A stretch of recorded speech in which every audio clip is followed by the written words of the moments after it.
out here, Pikes Peak, Iowa. Just doing a lot of personal reflection out here. Beautiful Sunday afternoon.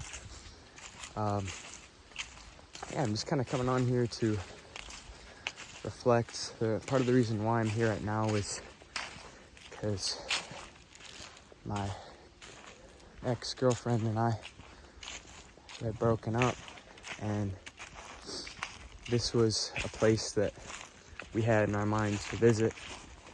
I really wanted to visit on my own accord, but I wanted to take her here too. Obviously that never happened, but I felt like I still needed to come here, just A, to check it out, and B, just to provide myself some personal closure. So I'm here, it's beautiful. But with trips like this, it often provokes a lot of thought. And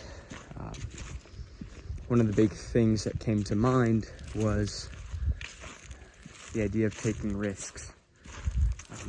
Personally, I've never been a risky person. I've always been very risk adverse, focusing more on risk mitigation and actual taking on or seeing the potential of them. And basically, what this story boils down to is the way in which I met my ex-girlfriend was through a complete risk I took to go and visit some other friends at a different university. It was a choice that I made within 5 minutes, to spend the weekend down there with them. And obviously for many people that, of course you do that, right? But for me, I'd get very stressed out about things like that because I was so focused on my studies, and I felt that if I didn't if I didn't stay back, then I would have, missed out on time to study or something like that. But I said, you know what, let's go. Never knowing that I'd be here today, but I guess the point of what I'm trying to say is I wouldn't be here today in this spot with the growth and development of where I've came from, the experiences that I've had for the past year, if it hadn't been for taking that risk. I'm not saying that I regret the relationship or anything, or not. I don't regret it at all, but it did have to come to an end, and I'm now okay with that. I'm good there, but I just want to come on and mention that appreciation of risk, understanding that sometimes risk is good and sometimes you need to take it, because that's how you learn and can sometimes get a lot of things out of it, right? Whether, I'm a kind of an entrepreneurial spirit, and I know that, to run a proper business, you have to take a lot of risks.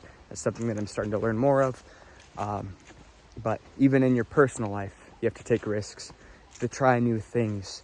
Even today, me coming here out at Pikes Peak, it's about an hour and a half drive from where I go to school, and I thought of it on a whim. I went, popped in my head. I was like, all right, let me finish reading this chapter and I'm gonna head out. And I did it. I'm here. It's beautiful seeing over there, and now I'm walking back to my car and I'll drive home and finish up my evening. But it's little risks like that. It's the gems that are behind those positive risks.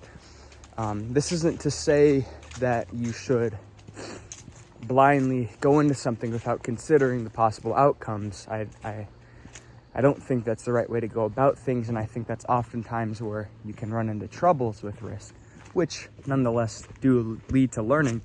But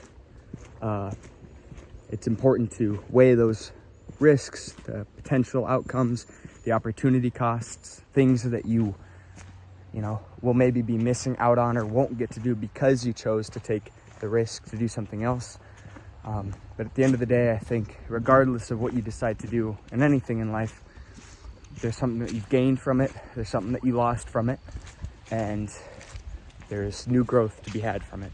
So those are just my words today. I thought I'd hop on and see where it took me. So thanks.